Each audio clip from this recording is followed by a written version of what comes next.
আসসালামু আলাইকুম। এই যে আমার পালং শাক ছাদে লাগিয়েছে আমার শাশুড়ি। এই যে গাছ দেখেন, ধনেপাতা অনেক সুন্দর হয়েছে। এই যে পালং শাক, তারপরে এই যে কুমড়া শাকগুলো তো অনেক সুন্দর হয়েছে, মনে হচ্ছে এমনিতেই খাওয়া যাবে।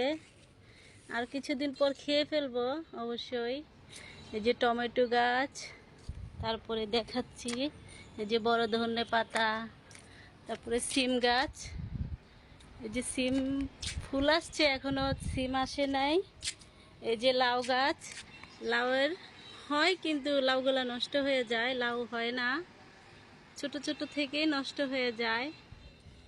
এই যে খুব সুন্দর হয়েছে আমার ছাদ কৃষি। আমার শাশুড়ি মা লাগিয়েছে, অবশ্যই আমি না। উনি খুব পছন্দ করে গাছ লাগাতে। এতটুকুই। আসসালামু আলাইকুম।